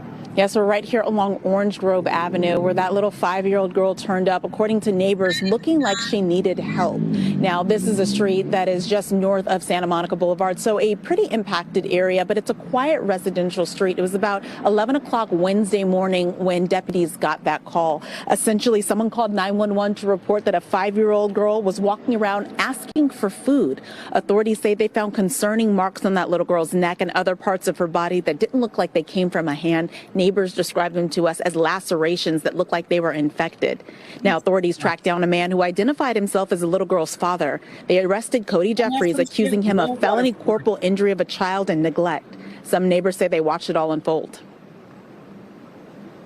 Essentially, there was a bunch of policemen, and we saw one of the officers carrying out a little girl who just looked terrified and was awful. Neighbors also described seeing the child's father that was detained shortly thereafter. Now, later that day, now, again, we're talking about Wednesday, another unaccompanied child would make headlines. This is the Santa Clarita story we've been reporting on, where a 6-year-old girl wearing a T-shirt and a diaper was found in a shopping center near a major intersection. That child, who authorities say is on the autism spectrum, had only her iPad and a chihuahua with her. It turns out the little girl had walked away from her apartment about a half a mile away. That child, 6 years old, she had a diaper on too. What the hell is going on? Mother arrested for child endangerment but released on her own recognizance. The woman, who identified herself as a child's aunt, says the little girl's mother thought she was asleep as the child got out of the home. So back here in West Hollywood, as we're working to get more on the story of the 5-year-old girl found wandering, asking for food, we do know that her father at this point has not yet been charged, but neighbors are pretty concerned. They say police have been back out to the neighborhood, and they're really hoping to find a resolution and more answers to what happened here. Reporting live in West Hollywood, Carmen Dickerson, NBC4 News. Too many stories like this. Too many stories like this. Too many. Now, one more and then I'm out. This is about the church since it's Sunday. See, me, I'm a laid back pastor. Well, no, I'm not even going to say I'm a pastor. I don't tell you guys how much money you have in the sin. I just said, hey, I have a goal set. If you want to help meet that goal, do that. But I'm going to start getting like these other preachers on here, especially on Sunday. So you guys are not doing something right, okay? We got to spread out our congregation. We need to get more people into the church on Sundays that's going to be able to give and come out of their stingy pockets or wallets, however Drea said. We're going to lock the damn doors. She said, look the doors. We need this mansion, and my doors will be open whenever you want to come. Call first, though. My doors are open. Okay? Come out your stingy spirit. That's it. My doors are open. Come. Enjoy. We have a pool. We're going to have a tennis court. Come. I'm going to have a chef. But I'm going to need you guys to help me get to this level right here. I aspire to be at that level. Family and forcing them to... Drea, we need the private jet. Okay? Preflo, wanted a private jet. I don't know if he ever got it. I think he did, but I need a private jet so I can get to each and every one of my constituents or my congregants when they're in need of help. Okay, I need that. We're gonna be like John Phil, like Micah's husband. We're gonna be like him. We need to have several planes. Okay, all right. Thank you. I'm not gonna be rude, but it doesn't matter what you have. Okay, fight like a girl. See, I'm doing this for our congregants so they can come to the home and enjoy the amenities. That's all. But I just need them to call first. So I am going to prey on elderly people, disabled people, people that have mental illnesses. I'm going to prey on these people like they do on TikTok. So again, I need you guys to spread the word that the Church of Everlasting Fulfillment, we're looking for new congregants so they can open up their stingy. Look at this. Look at this man. He defrauded all these people. Okay, 5 minutes in your home. He defrauded all these people. Why can't I do the same? But I'm not going to promise stuff that I can't deliver.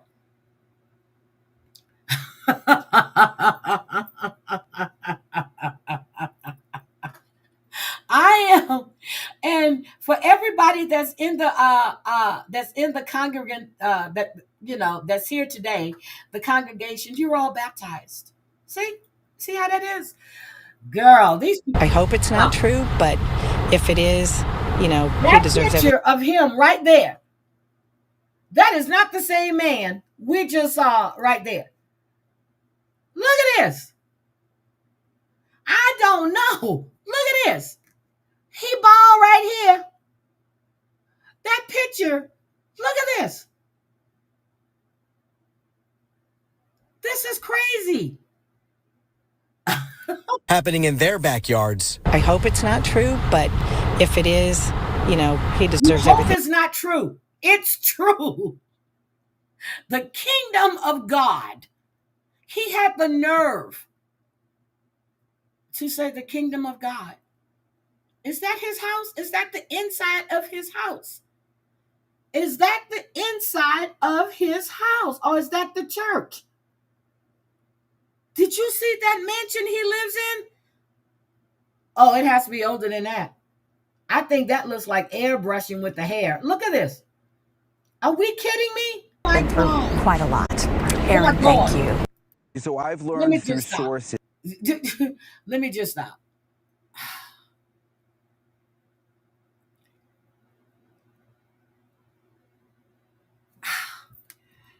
Not true. He lives in a mansion and multiple cars have bows. Oh my God. Okay. I'm a little jealous now. Okay. I'm a little jealous. I am a little jealous. Okay.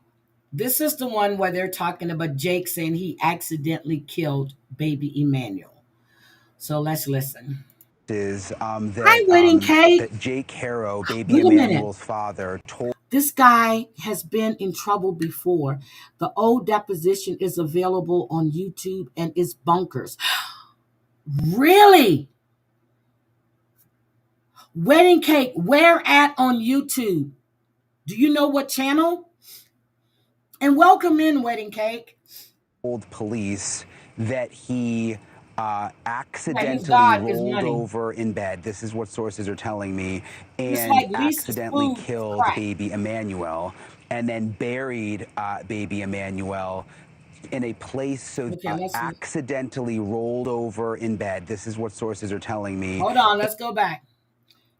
Listen to this carefully.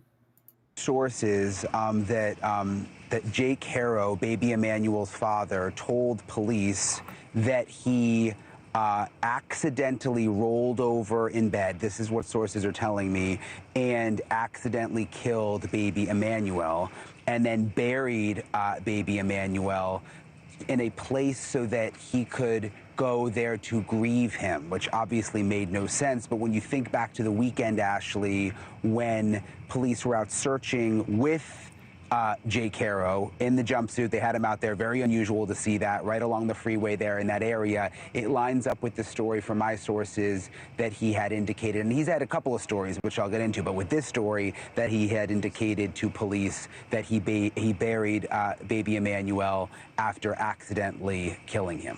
Got you. Thank you, Wedding Cake. So the other question I have for you is the second story. The first story was he tells the police he's rolled over on the baby and buries the baby's body out on, near the highway. clearly leading to those pictures.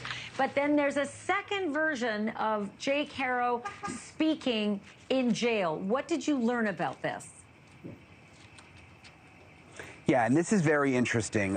So sources tell me that there was something called a Perkins operation, which is not unusual in California. And this is when either an undercover police officer, or not a police officer, but an informant, basically pretends to be an inmate in the jail to get information out of someone who is in custody.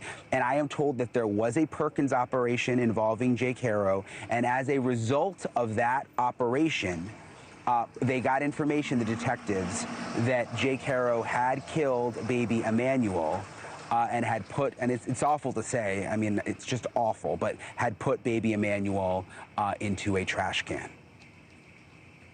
So I want to play something from the district attorney in this case, speaking to reporters earlier about the fact that they have a pretty strong idea of where they think baby Emanuel is. Let's play that. I got you, sweetie.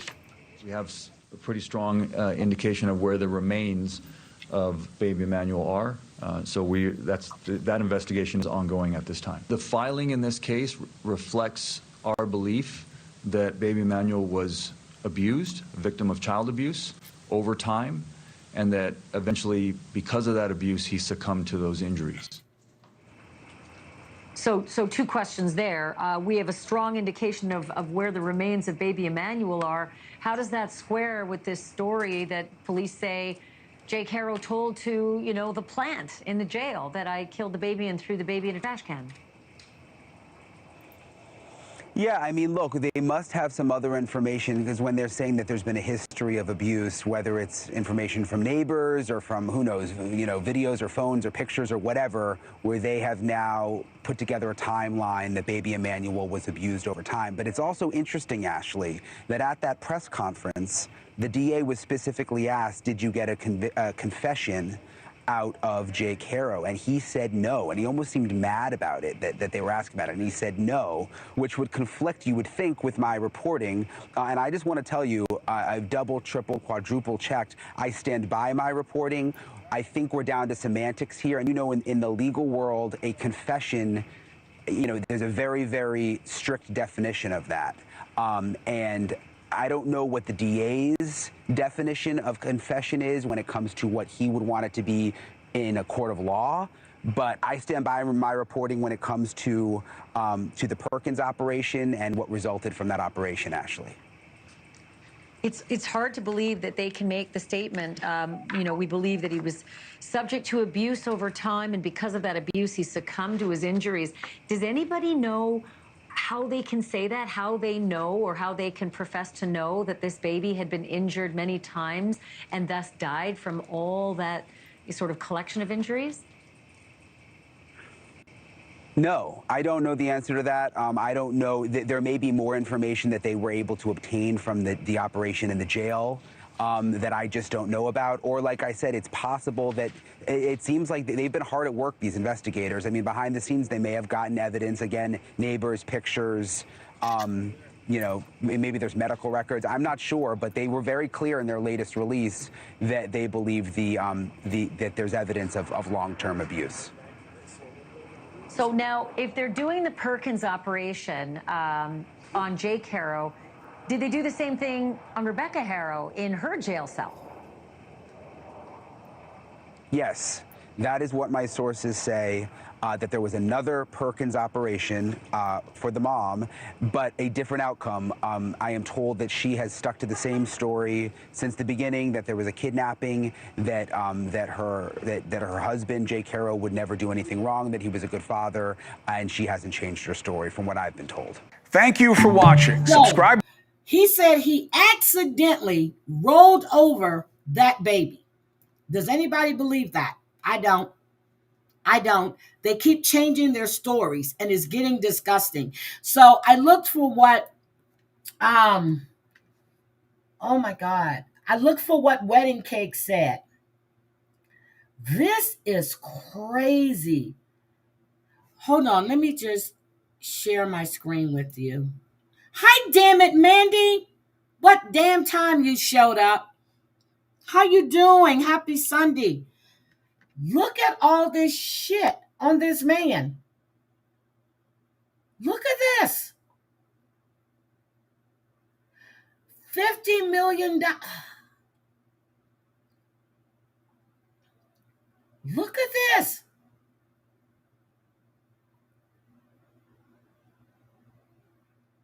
They did a multiple state raid.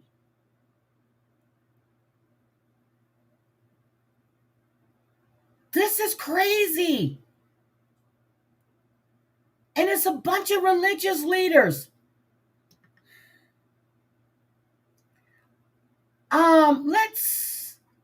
I'm gonna have to go through all of these, but let's look at this one. If you don't work, you can't eat. That's one of the texts a church leader allegedly sent his call center workers, according to some new court documents we were able to obtain. 2 church leaders face federal charges for money laundering and also forced labor. New text messages reveal shocking working conditions for those who worked at call centers for Kingdom of God Global Church. We're talking about some really serious allegations, like people not being allowed to eat or sleep. Let's go to Noelle Friel. She is live from Taylor outside of the church building to break down these texts and what we've learned today. Noelle, this is disturbing. It is, Karen. It really is. We're digging deeper into the indictment against the church leader, David Taylor. These text messages that were allegedly sent by Taylor to church members show him threatening to take away food from call center workers for not raising enough in donations. One message reads, quote, "Nobody gets lunch or dinner. You're going to press for another 5 hours." Okay. All right. See, that's what I'm doing wrong. Okay. This is what I'm doing wrong. I don't have a call center.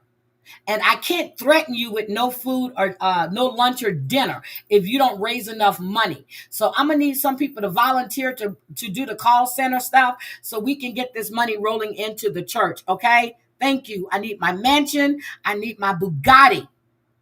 Okay? I need all of these things. If Lisa needs $20 for food, which we know is crack, I need you guys to get on the phones and start doing your job, or you won't have any food. Make sure no one eats until these numbers change. Another says, quote, "This ruthless boot camp is going to get worse and worse until they do what we are telling them. There will only be soup, bread, and water for these degenerates every day." Oh, we heard shit! Wait a minute. Hold on a second. I'm writing this shit down.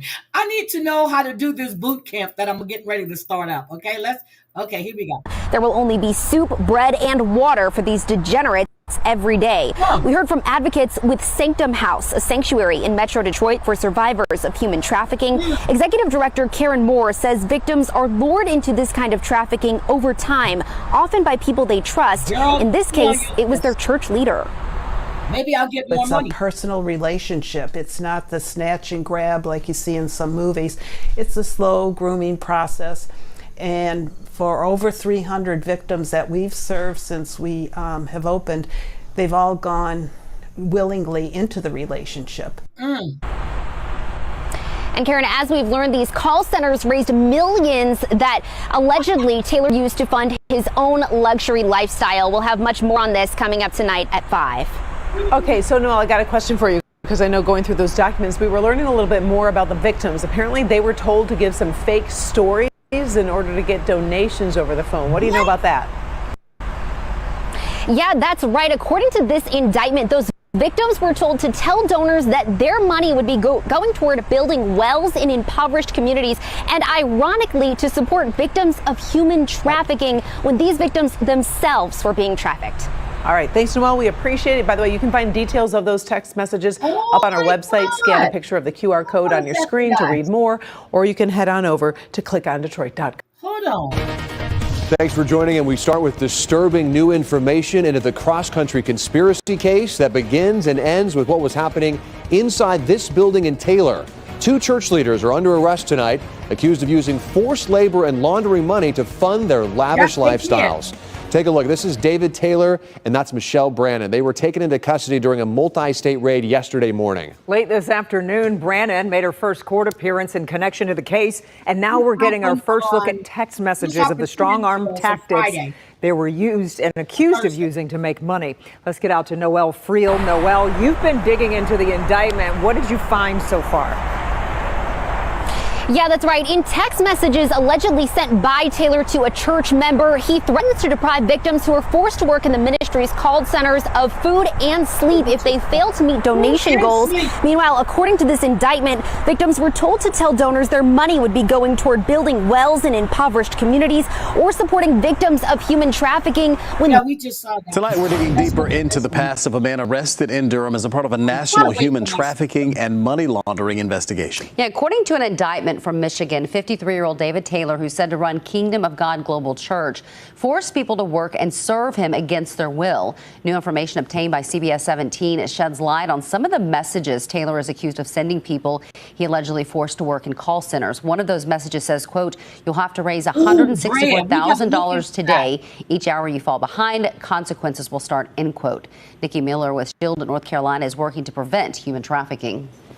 It's often coercion and fraud, some mental and psychological manipulation. This case might prove to be an example of that, how one person in Durham is able to control and manipulate people in other states to keep them there.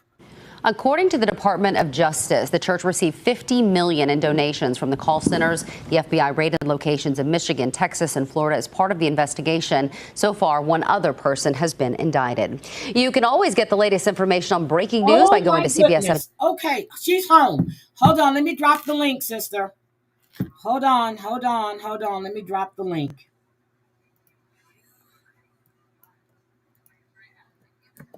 All right, here we go.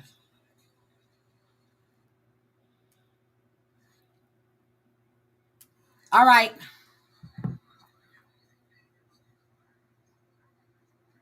I dropped the link for my sister. 50 million, girl. Drea, we got to get this church thing going. Hold on. Cameras aren't allowed in federal court, but I was inside the courtroom as Michelle Brannon told a judge that she has an attorney in Michigan where her church is based and she wants her case heard there. Investigators say Brannon is executive director of the Kingdom of God Global Church. She and the church's leader, David Taylor, are charged with forced labor and money laundering conspiracy after a series of FBI raids in multiple states. The indictment says they raised $50 million in the last decade by forcing followers to work in call centers without pay, and much of that money funded Taylor's lavish lifestyle. Brannon was arrested in Tampa, where the church owned this mansion in the Avila community. Meanwhile, Taylor will also be extradited to Michigan. That's where our Scripps News Group station in Detroit talked to a man named Ricky who defended the church and its leaders. Why would you guys just do this to a ministry that's doing nothing but helping society, giving to society, giving back to the communities? According to the indictment, Taylor calls himself the apostle and Jesus' best friend.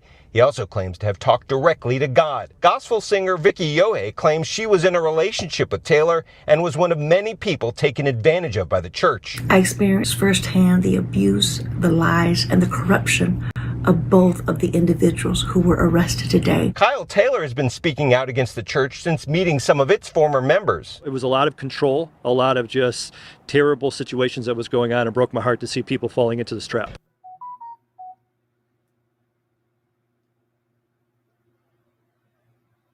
Okay. He says there is scientific evidence to explain how so many people fall victim. So if you're in a room with a charismatic figure who's creating altered states of consciousness, claiming God is speaking through him, and other true believers are surrounding you, unconsciously we adapt. And we think that everyone else is doing this, it must be something here. Hassan told me the arrests are an opportunity for the followers to return to what Christianity should mean. Realize, if you believe in God, God wants us to make choices. and follow out of faith, not be brainwashed and coerced. The indictment said that Taylor made claims that if his people didn't obey orders, they would suffer in hell, a sentiment echoed by Ricky. Everybody who ever came and attacked this ministry, about 2-3 years later, Hey, sister. something bad happened to them. I mean, something drastic happened to them. Something happened to them supernaturally. Taylor and Brandon are each facing up to 20 years in prison. In Tampa, I'm Eric Waxler, Tampa Bay 28. All right, sis. Good morning. Sister? Hello? I'm here. Okay. What's You up, can hear me? girl? How are you? Yes, I hear you. Good morning. I hear you. Good Good evening. morning. Good evening. It's 1:14. Okay, so tell me what's going on. She dropped. Okay, there she goes again. Hold on. Let me grab her. Yes, sister. Good morning. Tell us what you got for us. Let me get out the car. Hold up, because I was at home, but I'm gonna get out the car because y'all might can't hear me. Okay. So the new information is that the little boy was never artistic. Okay, when he What? got beaten, when he got beaten when he was young, it messed up things in his brain that stopped him from talking and stuff like that when the mama beat him. So he was never artistic. Okay, that's clear the air. He was never artistic. So when he got beat at 3 months and was put in the hospital. Second, they had 7 GoFundMe pages for this little boy. The mama and the translator was caught in the nail shop getting their nails done, getting their eyebrows arched, and on live dragging for Key Carroll, and he got back to Key Carroll. So he had pulled one of the girls up on the panel yesterday. The Caucasian girl that got on the live and was talking, that was out there, because she said she didn't know what was going on until the community kept telling her to stay away from that. Don't get involved with that, because the mama's a fraud. She's on drugs and they're going to jail. And she spilled the tea. So both of them going to jail. The translator, she's going to be in jail. And I'm quite sure they're going to be deported where they, back where they came from, because they mad because they told a lie.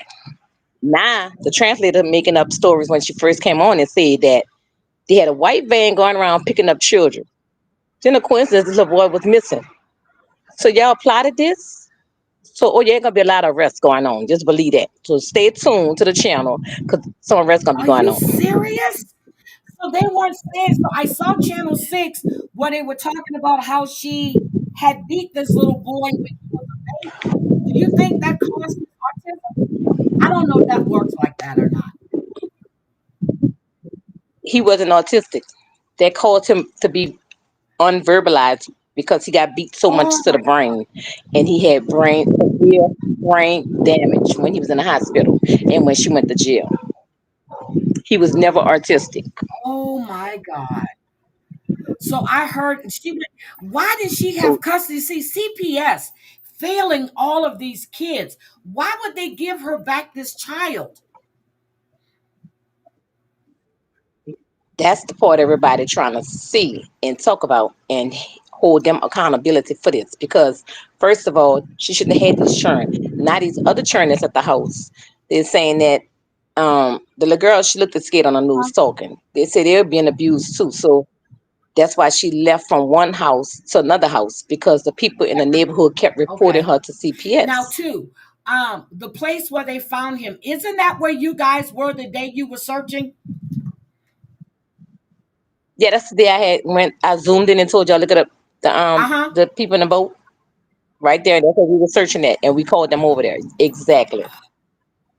Because we saw footprints and we seen somebody backed up a truck in that one area, and it had the grass pulled up in that one area, just that one little area. All the other grass that's in the water was there. Just that one area had footprints, and a truck or something had backed up. So when we went past back by the house, we seen the mama car had track with mud all over her tires.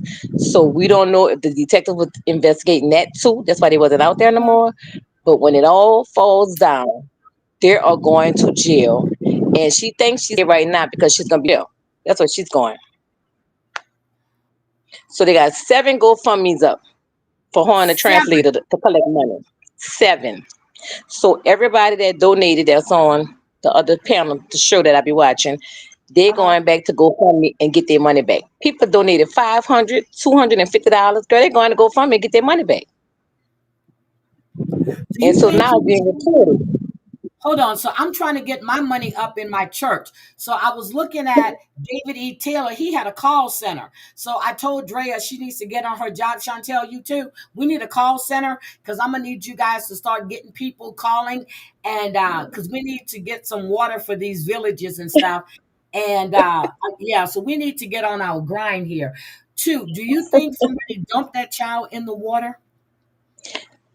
Me, I've been telling you that from day one. Yes, you have.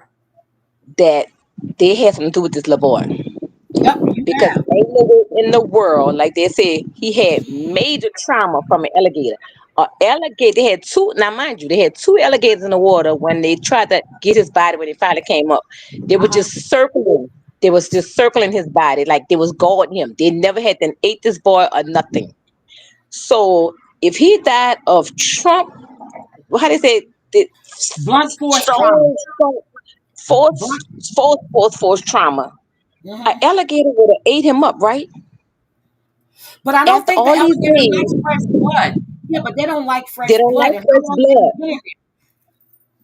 They don't like fresh blood, but he's been in, mind you, he's been in the water over 11 days. So his blood is not fresh anymore. His body was decomposed. So when they finally found him by the throne in the skies, the alligators, 2 alligators had him in the middle and they were just circling around him. They never touched him. So they had to take the throne to put. Do you think? I think somebody hit this little boy, knocked him in his head, and pushed him in that damn water because his camper was found way somewhere else, and he was way somewhere else. That's to throw people off to be in that area, to linger longer in that area, so their body won't come up. Oh, they were hoping the alligators would eat him if there was some. So do you think the alligator was circling him to protect him? Because if they wanted to, they would have ate his ass up. That's what the Navy people say. The Cajun Navy people, girl, you gotta. I'm gonna say the news thing. The Navy man came on the news yesterday and said he's seen some shocking stuff he'd never seen in his life. He said when he found that child, he said it was amazing that 2 alligators was on each side of him protecting him. They had to put the throne all the way to the water to move them away from him to get the little boy body. They was protecting him. If That's they what I'm wanted to thinking. eat him, they would have ate him. They were protecting because those alligators don't play. And so I don't know if they had eaten or what, but to me, it sounds like they were circling him. They didn't touch him. There were no alligator teeth marks or anything on him, right? Nope. They never mentioned nothing like that. They say forced trauma from the alligators. What forced trauma? What, could they snatched them in the water? That's forced. Kayla. And they say drowning. Oh, so it's just stories every day. But I'm gonna get you your girl name so she can come on panel. Yes. And she could tell you how she was lured on to be a spokesperson and talk. Not that other one that's going to Oh, jail. yeah, we don't Not want Christy. Vanessa up here. The other girl. She needs Who was water. on She the needs light. Yeah, we don't want her. She needs ice. They're looking for her right now. They're looking for They're her? looking for her right now. Everybody on the panel calling for her. Why are they looking for her? We're going to get your girl name. Me and you're going to do research. We're going to pull her up on the other panel that she was on last night, and we're going to get her name and put her up and call her up so she can tell us the whole details, how she was put in that. And she told him, she said, I had nothing to do with none of this. She said, I didn't know none of this was going on. I just felt sorry for the child. And that's when she came on there and said he was never autistic. He got he got like that when he got brain damage, and that made a lot of sense. That made a lot of sense. But again, I think someone hit that child or put him in there, pushed him in there, because I can't see him walk into that. You know what I mean? I just can't see it. It's so many different stories, girl. But she had the right story because you know where she got the stories from? She stayed back there. You know where she got it from? The neighbors. And that was the fact. That's how I knew Christy was lying. I knew she was lying. That's why I kept saying it in Yep, putting you my kept comments saying in the chat. You're a liar. You are a liar, girl. oh, And all the while, 7 GoFundMe pages for y'all to get your nails done. You why how the mama worrying about getting nails done and your child I just told got you when I saw her, drowned in I the water? said something about this is not ringing true to me. She's not upset. She's not worried. We got Big Titty Bertha up there talking, and then she's up there under a tent talking about she needs ice. She needs electricity. She needs what? She needs people to do their jobs while you barbecuing and shit. Girl, shut the fuck up. Shut up. Let me tell you the reason why she brought up Latoya Control name because she know Latoya is under rail right now with everybody. Okay, so that wasn't gonna float. Toya's under federal Latoya couldn't have did indictment. nothing. I don't care if she's a mayor. Thank you. That lady, because she's a mayor, what you want her to do? Dive in the water? You kept telling me why she not out here. What you want her to I dive in the guess water? so. You had all the people that the resources that you needed I out here. guess so. But Latoya is under federal indictment. She going to federal prison just like Ray Nagin did. Girl, sit down somewhere. Latoya trying to get her ass out of trouble. She going. But she was talking yesterday for Katrina. She came for the Katrina walk and stuff. She showed them that she's not scared and she wasn't answering no questions. And they said the most time that she might get is 3 years federal if she How get it. many did Ray Nagin Or get? probation. What That's did what he they get? say. 10? He was supposed to get 10, but he got out before that, way before that. I think Renega did like 4 years, Okay. something like that. So I was watching. Oh, I was telling them how we were talking about that special yesterday with Katrina, Come Hell or High Water. And I told Mhm. him about Lou and how his family went through it and how he said he woke up that morning after Katrina, nothing was there. He said he got up 3 hours later. He didn't even see his car. Couldn't see his car. Water was everywhere. Yep. Yep. Underwater. So, but we were talking about Katrina and the hurricanes and everything else. And for a fact you're there. St. Bernard projects, they completely redid those.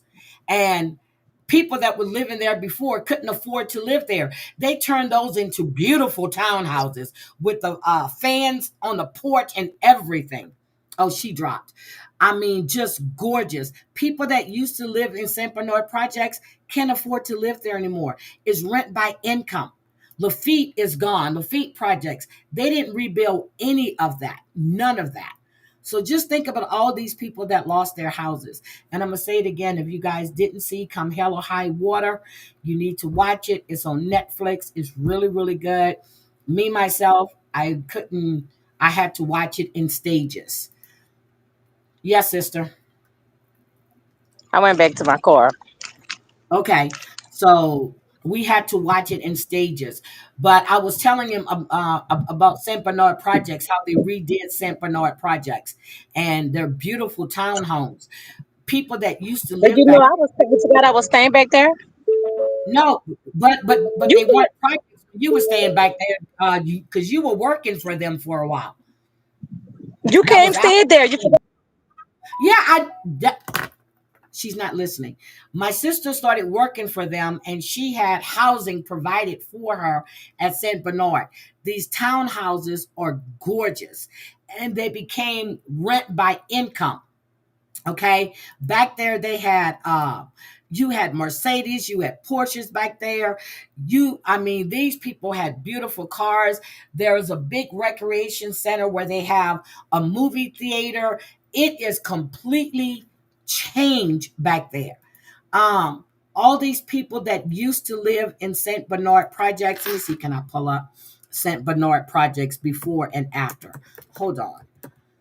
St. Bernard, hold on. St. Bernard, I'm going to show you what they look like before and after. My sister used to work for them after Katrina. Uh,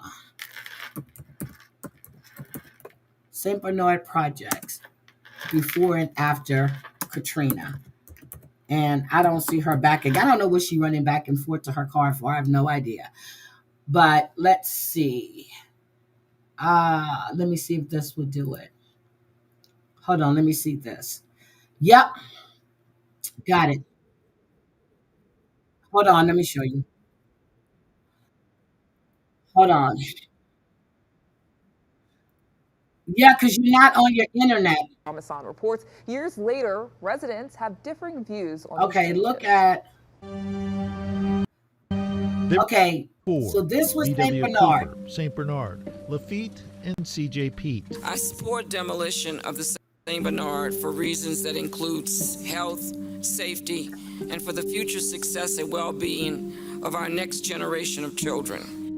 Katrina sparked the biggest urban renewal project in New Orleans history, moving away from public housing toward new mixed-income housing communities. Mixed income. We will have done some of the most massive rebuilding of lifestyles in the history of America. The Department of Housing and Urban Development, or HUD, committed hundreds of millions of dollars to Louisiana for rebuilding projects like New Orleans public housing. I know that, Krista. I The remember. council vote to tear down old developments, known as the bricks, created a storm of its own. It's a sad day in the city of New Orleans. December 20th, 2007, the day of the vote, protesters skirmished with police both inside and outside City Hall.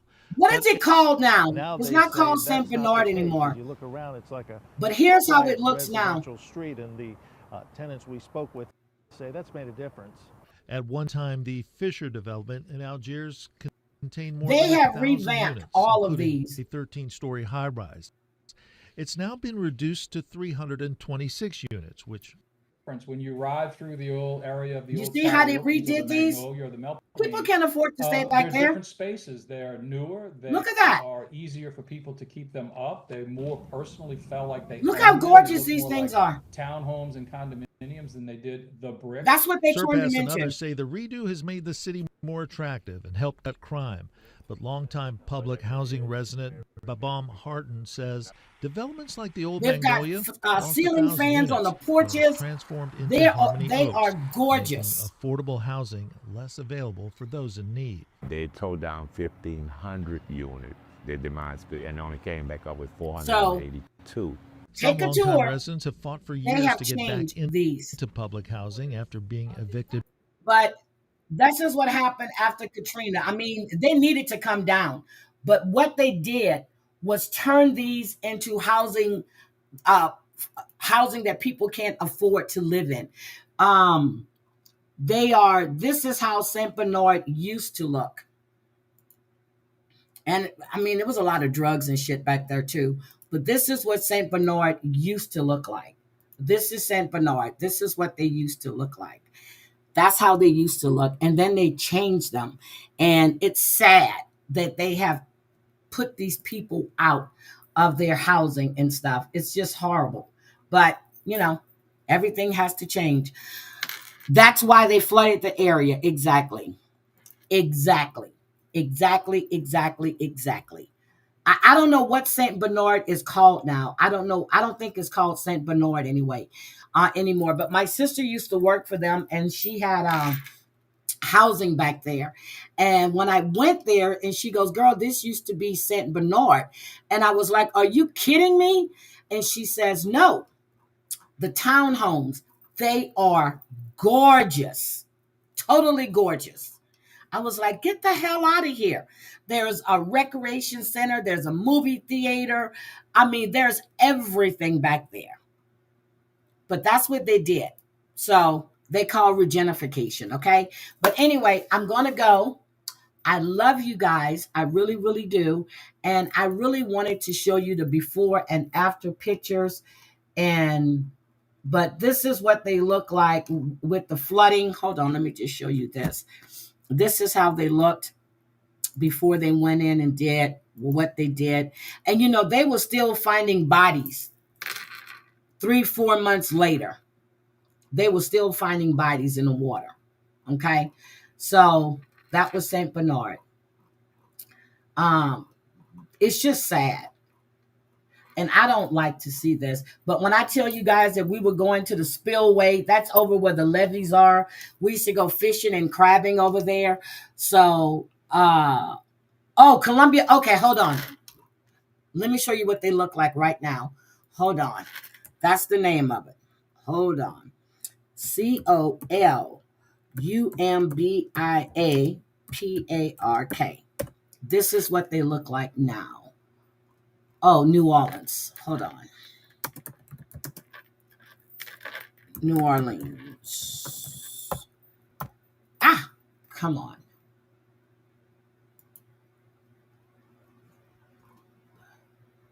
This is what they look like right now. These places are gorgeous. Look at them. This is what they did. They're gorgeous. You and people that used to live back there, they can't afford to be back there anymore. Look at them. And they're on St. Bernard. Hold on.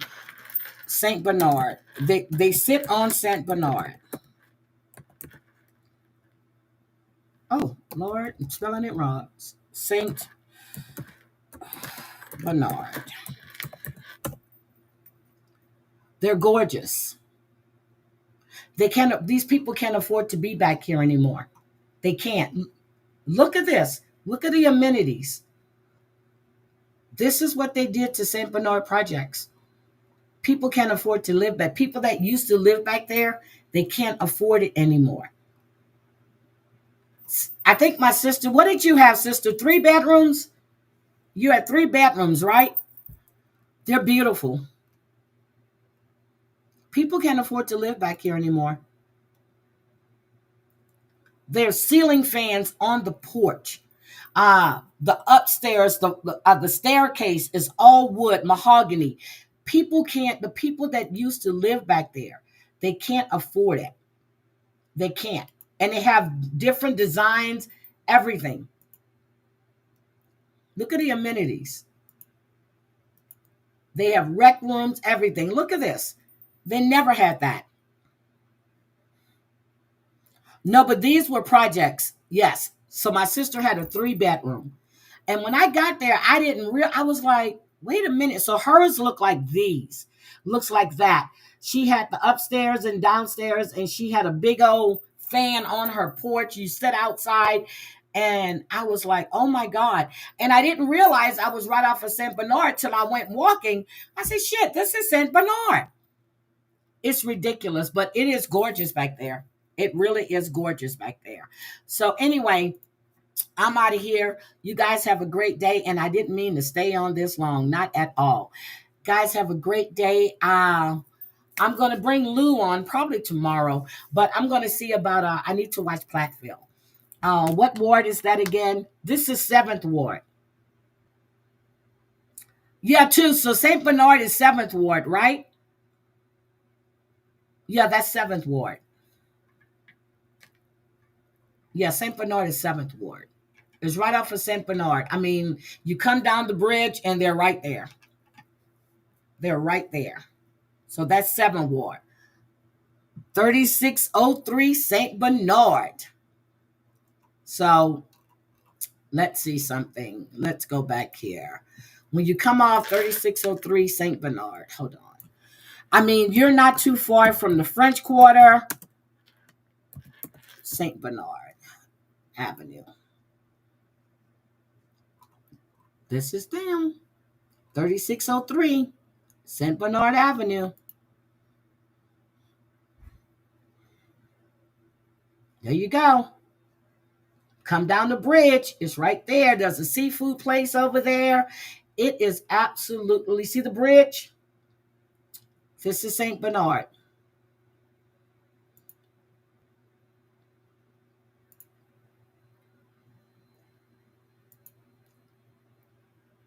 Look how they made these things gorgeous. Look at them. I'm going down the wrong street. I'm going the wrong way. Look, but this is St. Bernard. This is St. Bernard. Let's go this way. Look at these. Look what they turned these into. Aren't they gorgeous? They are gorgeous. The people that used to live back here, they can't afford it anymore. Can't afford it. This is St. Denis. Look how beautiful this is. Yeah, Kai is coming back. Kai had a baby. Kai is coming back. She had a baby.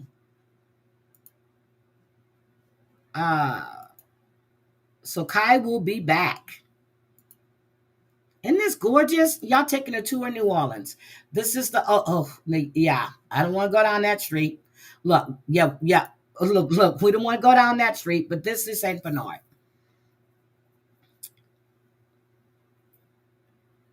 Yep, yours had a balcony in my room. Yep. So I can't, I don't know what your address was, but this is how they look. But anyway, guys, I love you, love you, love you. Have a great day. And I will see you guys later. But that's the tour. Look at this. Isn't this nice? Let's just keep going down the street.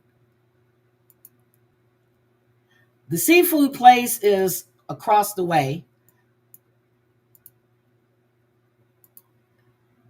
This is I-10. Come under. Oh, they don't have nobody under the bridge today? Look, we don't have nobody sleeping under the bridge. And then we get into, you got to remember some of these, look, see that lot is empty. See that? Told y'all they still haven't repaired a lot of this stuff. A lot of it hasn't been repaired at all. It's not that far from Bourbon Street. Not that far at all. The French Quarter from there, you jump on the bridge, or you can just drive the street. Maybe 10 minutes. It's not that far. Look at this.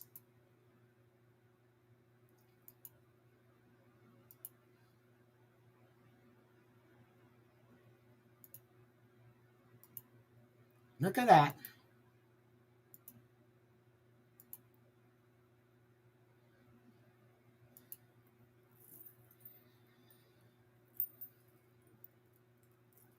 This is